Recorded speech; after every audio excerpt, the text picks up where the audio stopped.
Our next session is Rethinking Social Protection for the Digital Age.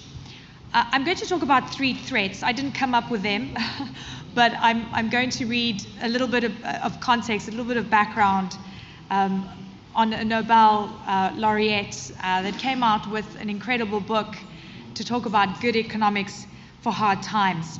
Exploding inequality, environmental catastrophes, and looming global policy disasters. And as I mentioned, the book that was written, Good Economics for Hard Times, was written by Esther Duflo and her partner, Abhijit Banerjee.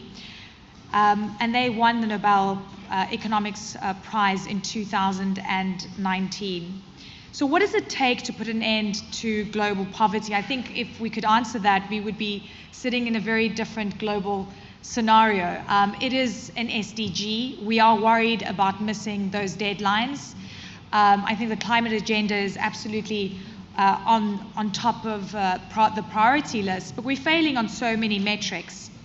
So some of the things that are going to be discussed today: technological transformation, global health crises, transformative technology, and intensive financial globalization have all been blamed for exacerbating poverty indices, but the expanding wealth gap and inevitability of progress and growth, or can it be consciously mitigated? These are very vital questions, I guess, that all people face. So whether you're a policymaker, whether you're a businessman running a multinational company, whether you're a small to medium-sized enterprise, you're thinking about the impact that you will make, but importantly, the world in which you operate as well. I would like to welcome on stage Esther Duflo to share some thoughts with us, and importantly, hopefully solve the pressing problem of how to solve global poverty.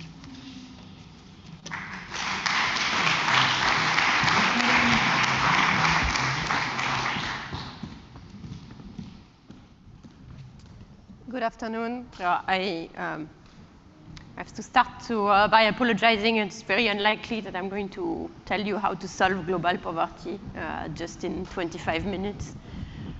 In fact, I've probably made a career explaining that it's not going to be possible to solve global poverty with one magic bullet, and we have to stop looking for them. But I'm going to be talking about how we need to start rethinking social production for the digital age, how in fact we know very little and how we can learn more. The digital age, digitization, artificial intelligence, are the themes of this summit, has both created new needs and new opportunities. I'm going to start by talking about the new needs that are going to emerge, and then talking about the new opportunities that it caused. The new needs is of course the questions of whether digitization, artificial intelligence will replace all the jobs. This is a picture of a robot that makes hamburgers. I actually think, so this is a restaurant that is ruled by robots. There was a whole kind of hoopla about that restaurant. I actually think it closed in the meantime. But it's an important picture because precisely these are restaurant jobs that are being replaced in this setting. And why is it new? It's because the first IT revolution led to a job polarization. It hollowed out jobs at the middle of the distribution, leaving out jobs like restaurant jobs that could not be easily automatized, and job at the other end of the distribution, creative jobs that could not easily automatize either.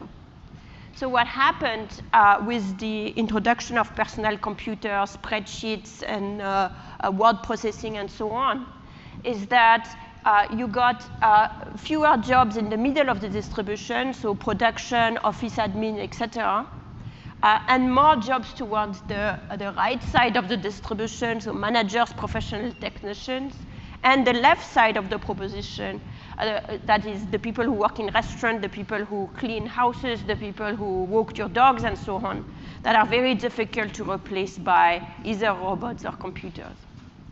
So this is what happened in the first the first IT revolution. And the consequence of that has been an explosion of inequality because it really directly hit the middle class in the rich countries that I'm going to show you in a few minutes. The question, of course, everybody is asking now is whether this time, this new IT revolution fueled by artificial intelligence is going to be different in the sense that whether it's going to be possible for computers, robots, smartphones, and so on to replace different type of jobs that were not replaceable before. So the OECD put out a study where they look for every kind of jobs, the task content of the job, and then look at the potential for each of these tasks to be automatized. And when you do that, you can link it back to the type of job that are at risk of being automatized. And now you're seeing effects that are very different from the one we would have in the IT revolution, where some jobs that seem to be pretty difficult to replace before, such as food preparation, construction, and cleaning, will have now high potential to be replaced. So you have like the robots that can clean themselves. You have, eventually you're going to have self-driving machine. You have that robot that prepares hamburger and so on. Some jobs that remain pretty difficult to replace, such as hospitality or teaching, fortunately for me. And then jobs that felt to be extremely protected before, like lawyers, and start seeing ChatGPT potentially competing with them in the future. So the impact, according to the OECD anyways, of the potential of this wave of computerization could be quite different.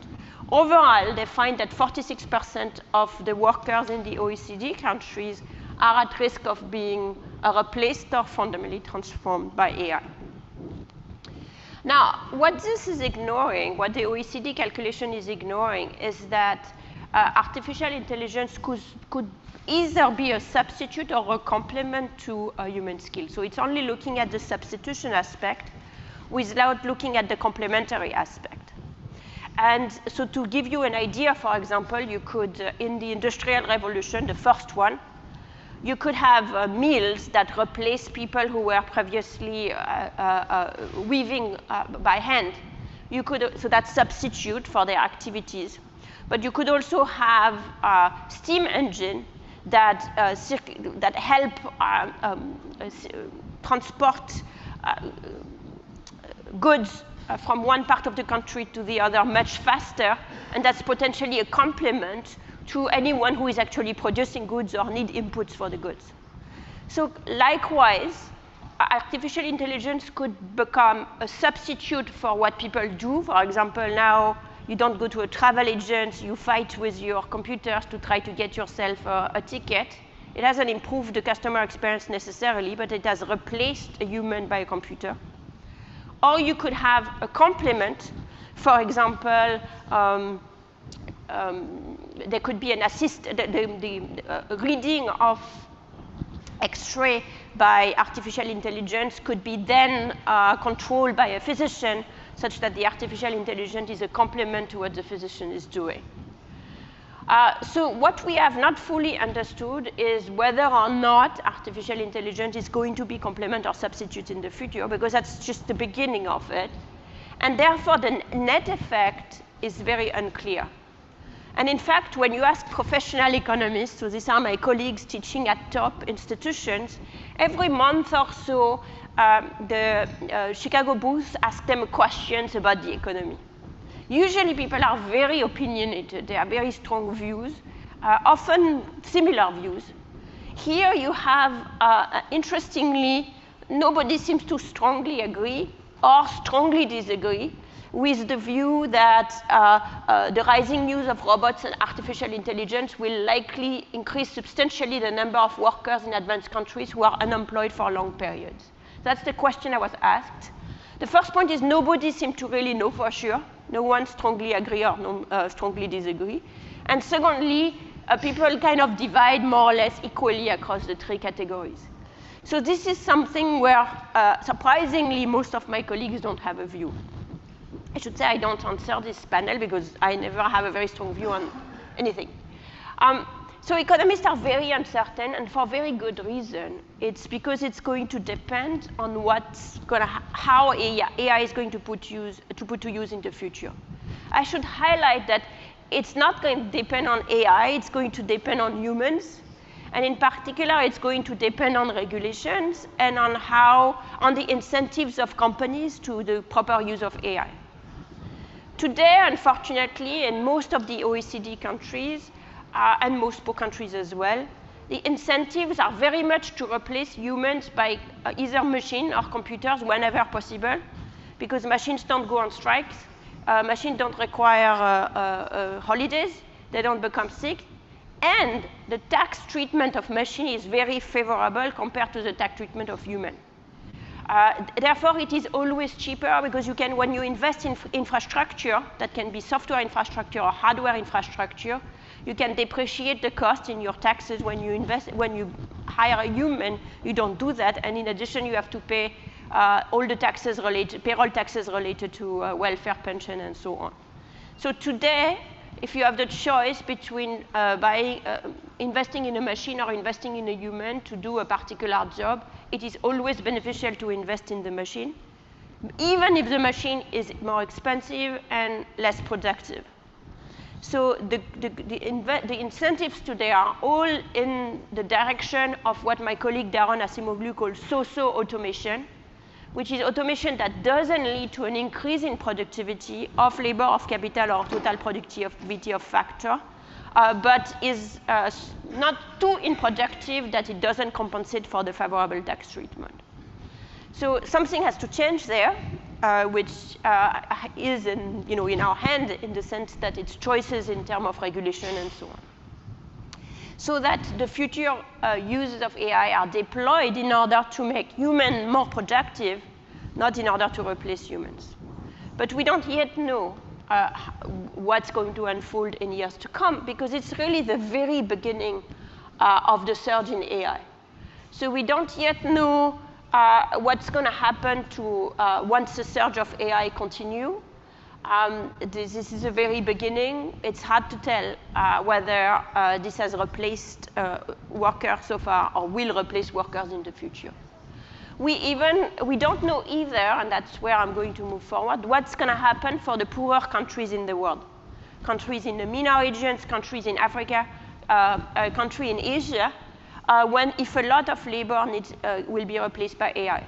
For example, many countries have developed very rapidly with service centers. What's going to happen to this service center if chatbots can replace humans to take care of your needs, customer service needs, and so on? We don't yet know. So until now, the developing countries are pretty much been left relatively unscathed by the first IT revolution, because a lot of the work, in fact, that moved to developing countries was not replaced by computers. But in the future, it could happen. So this replacement that we've seen in rich countries could happen in developing countries. The one thing we do know, looking back at the past, is the impact of industrial robots. So in some sense, that's kind of the second generation of IT revolution, are industrial robots.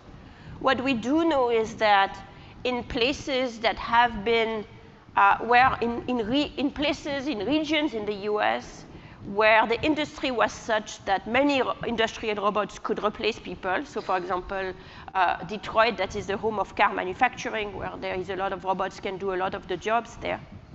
In those regions, you had a lot of loss of employment and a lot of loss of wages for the workers that were basically replaced by the robots. So the experience of Revolution 1, IT Revolution 1, and IT Revolution 1.5 is that when people get replaced by digitalization one way or the other, they don't find very easily or very rapidly other jobs to compensate that. We do know from the first industrial revolution that eventually it gets better, but we know that in the UK, for example, in the 19th century, it took almost a century for the wages of workers that were replaced by steam engine machines and so on to go back to their pre-industrial revolution levels. And in the meantime, there was a lot of suffering. that happens to this class of people. So all of that gives us, should be a note of warning that the next several decades might be extraordinarily complicated. They will be more complicated if we don't make an effort to move forward and to use the AI technology in a sensible way to increase the productivity of humans instead of replacing them. But history has no reason to make us particularly optimistic in this regard. So what is going to do to global inequality? Of course, we don't yet know, but we know where we are starting from, which is what happened between 1980 and 2016 in the world. So what happened to the change in inequality over this period can be described by this curve called the elephant curve. This one is from the World Inequality Database, the first. And you can see that what happened in this period is that there is the back of the elephant, or maybe it's the head of the elephant, which is the poorest 50% of the world population did pretty well. They captured about 12% of total growth in the period. This is what allowed us to get closer to the 2030 objective of reducing the number of people in extreme poverty, although we didn't quite get there. This, of course, is the growth of India and China, but not just that. So in poor countries, people became less poor. Of course, in the extreme poor countries, a bit less so. So this is the back of the elephant.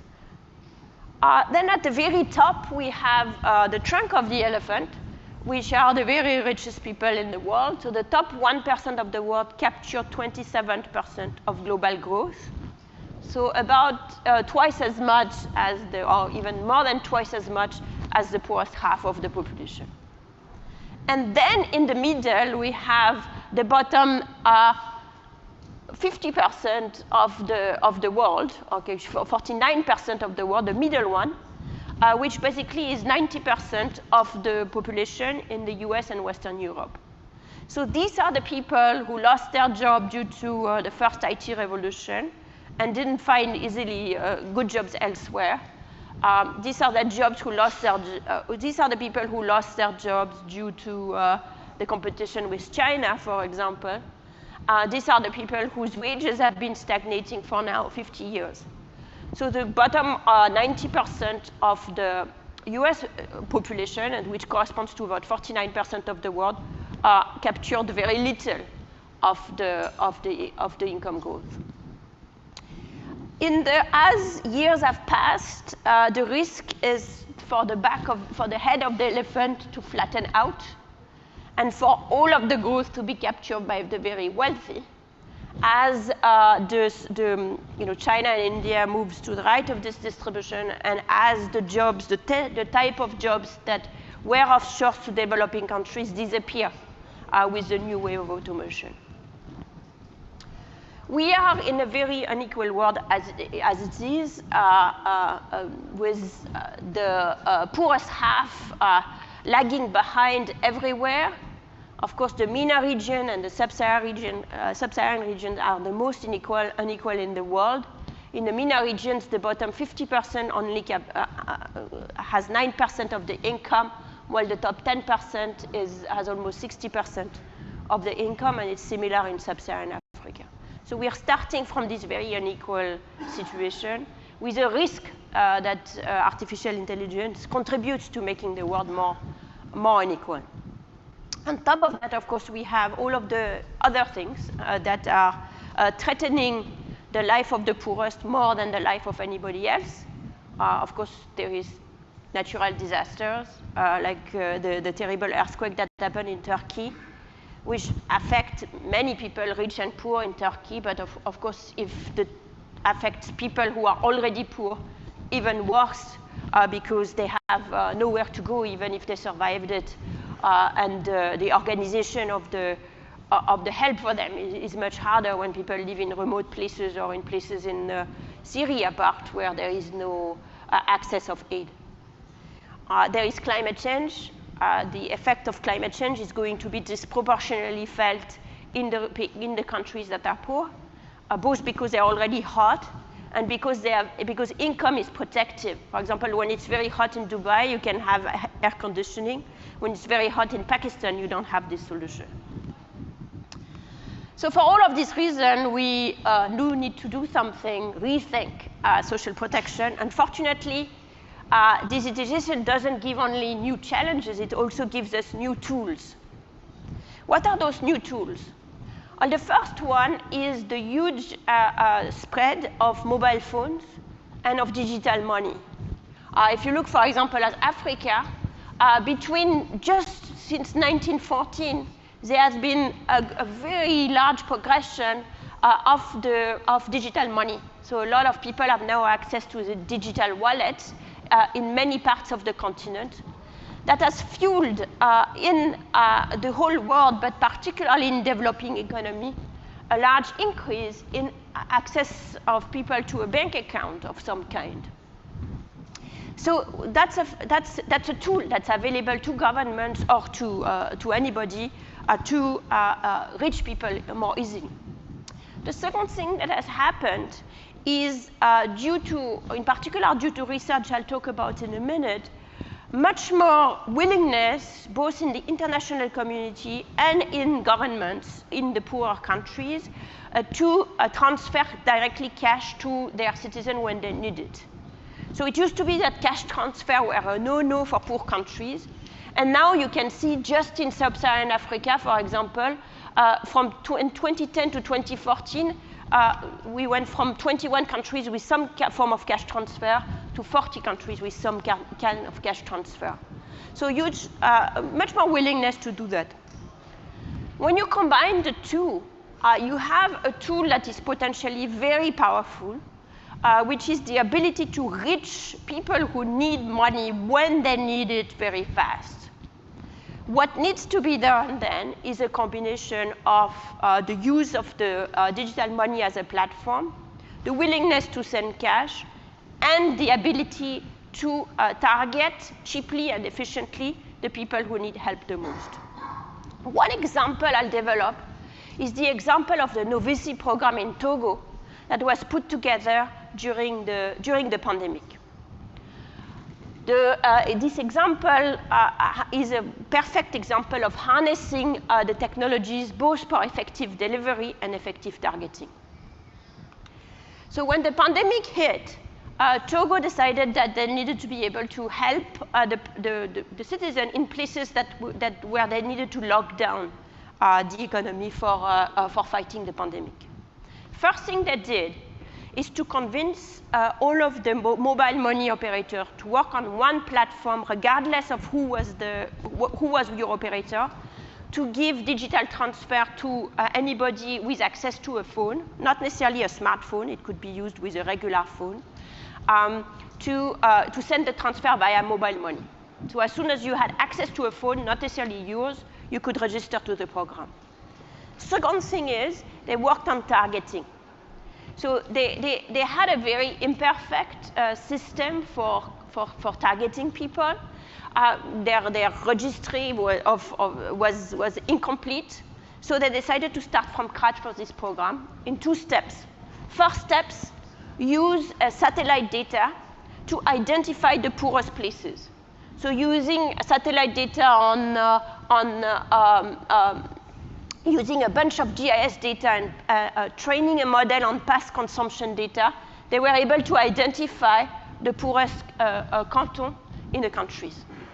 Second step, inside this poorest country, use cell phone metadata and again a machine learning model to predict who is likely to be rich so that the rich could be excluded and everyone else was included. So that's the second step, prioritizing the poorest mobile subscriber.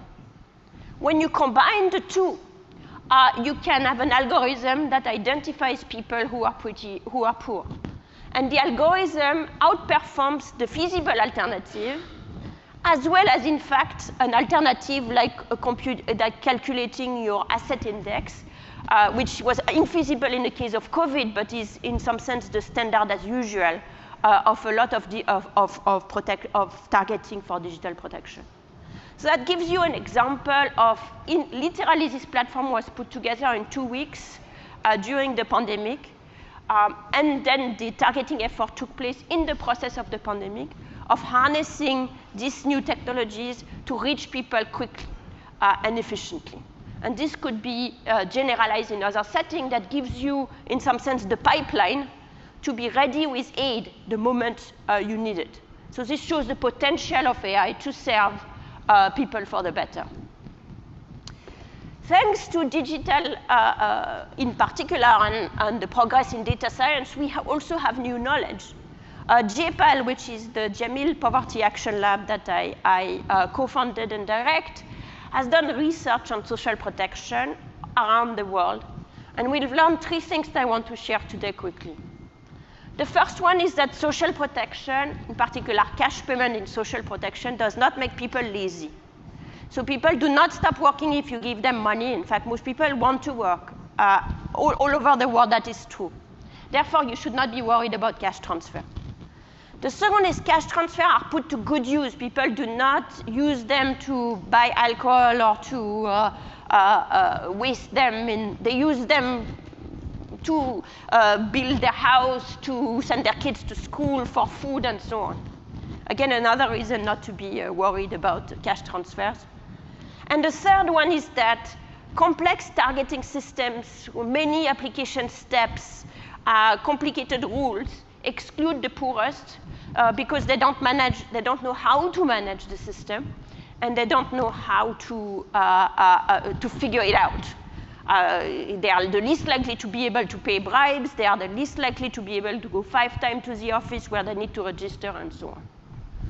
So that summarizes that if you want an efficient protection system to help the poor deal with all the risks that they are going to have to deal with moving forward, you need systems that are very transparent, that are very simple, and the best way to do that is to have cash transfer or mobile money transfers, and to use as much as possible automatic way of transferring. So the needs are great, and we have a lot to learn. JPAL works with governments in the MENA region and elsewhere to help learn more. We were involved in the evaluation of the novice transfers through our affiliates to help prepare a social protection system for the challenges ahead. For example, in Egypt, JPAL MENA works in a partnership with the Ministry of Social Protection in the Egypt Impact Lab to deal with all of the new challenges that Egypt faces now, with the currency having been devaluated by half, with the food prices have gone up a lot, the reliance on Ukraine and Russian wheat, and so on. All of these challenges that Egypt faces now, they need new knowledge to be able to very quickly and efficiently reach their citizens. They are ready to innovate. They are ready to try new things, to get women to work, to help the poorest of the poor, to protect those who have lost their jobs. And all of that we are doing together by helping them think through innovative programs, and even more importantly, evaluate them as rigorously as possible. Because as I said, I don't have the solution to eradicate poverty. All we have is very partial, very targeted ideas, but if we deploy them efficiently, we can definitely help the lives of many of the poorest and progress towards the SDG goals. Thank you so much.